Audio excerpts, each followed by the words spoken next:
All right, ladies and gentlemen, we are back, and thank you for staying with us on this Friday. We have a new poll out at Newsmax.com, and it relates to what we've been bringing you all afternoon here at Newsmax Television, and that's guns and gun control. And the question is, what do you think of President Obama's call for gun and ammunition controls? Well, we want to hear from you, so vote in our Newsmax poll. Do it at newsmax.com/guns. That's newsmax.com/guns.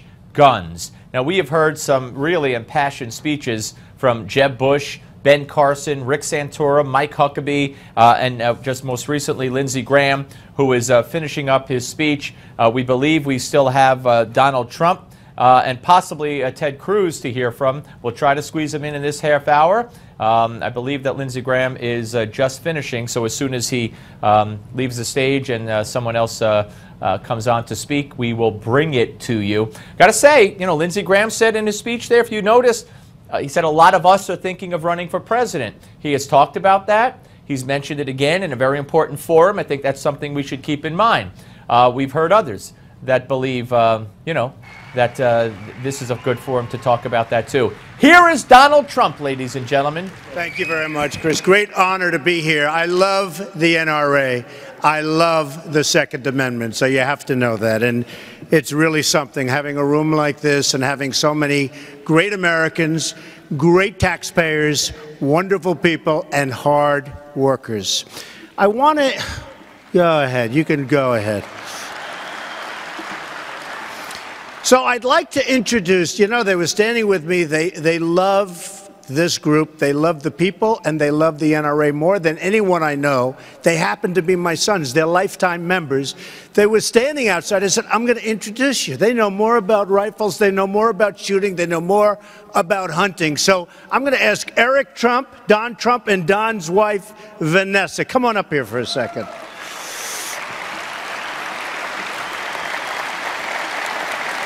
Come here.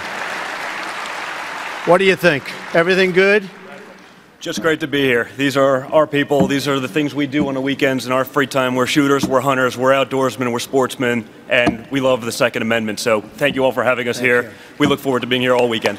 Thank you. Thank you, Don. Thank you, Eric. Thanks, Vanessa. Thank you. I promise you one thing.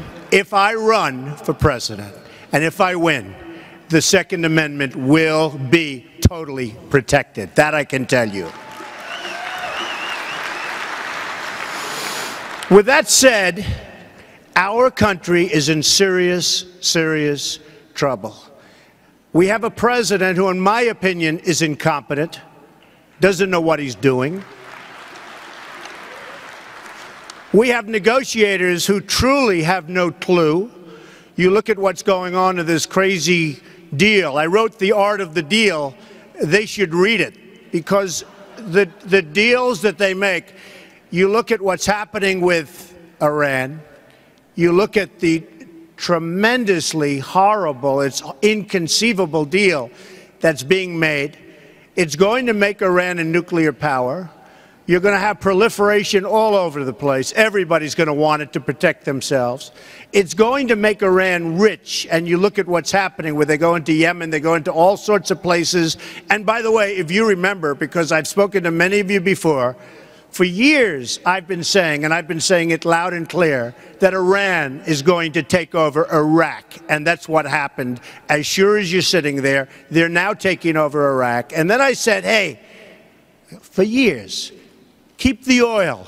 And people said, oh, that was not nice. You know who has the oil now? ISIS has the oil. Because we have people that truly don't know what they're doing. We need a new president. We need new leadership. We need strength. We need people that are respected. Putin has no respect for our president. ISIS has no respect. And do you ever notice it's never ISIS, it's ISIL. The only one that says ISIL is Obama. It's the only one. He talks about ISIL. Everyone else says ISIS. He's got a little reason because a little part of region. But he's the only one. Just not a good person. And perhaps, go ahead, you can hear it if you believe it. I don't know if he has the interest of the country. He probably does. But as I said, I think the whole group, led by the leader, is grossly, grossly incompetent, and there's nothing you can do about it.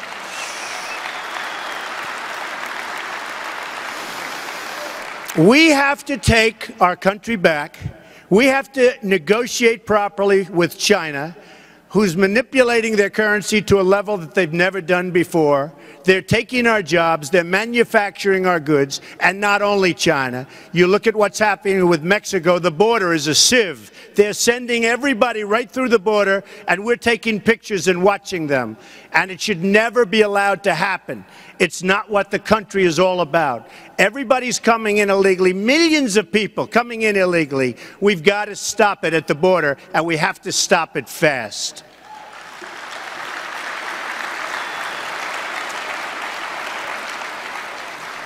So people don't understand with Mexico, not our friend, what they're doing to us not only at the border, but what they're doing to us economically.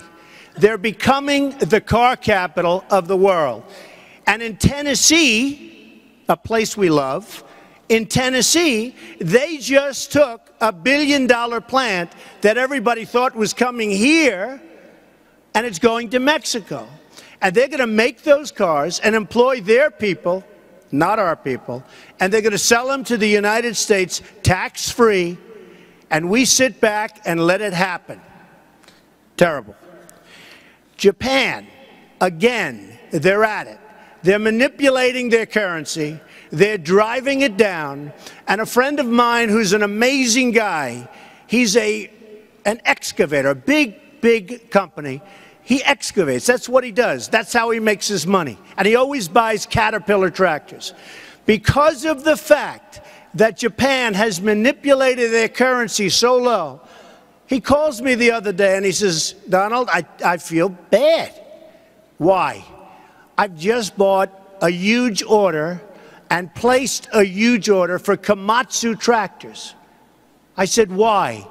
He said, because Japan has manipulated their currency to such a point, and they've driven it down so low that Caterpillar can't compete. And I said, you know, I want to think about that, because that is a big statement. This is a man never bought anything but American, never bought anything, frankly, but Caterpillar. And that's where he is. Well, that's what's happening to our country. Our country is in serious, serious trouble. Other people are taking our jobs. We can turn it around so fast. We have all the cards. People don't realize it. Our negotiators don't realize it. When the negotiator from Iran goes back to Iran, they're dancing in the streets and celebrating. Then the boss said, what's Obama talking about? None of those things ever, none of those things were determined at the negotiation. We won all those points. He's lying. This is some position that we're in because we have people that don't get it. We have people that don't have, literally do not have a clue. So what we need now are tough, smart people to bring our jobs back, to bring manufacturing back, to make sure that ISIS is not going to exist very much longer.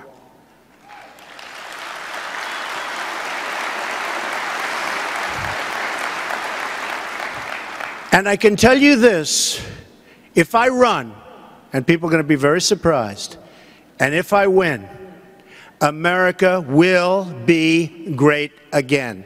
Thank you very much, everybody. Thank you. Thank you very much. That's great. Thank you.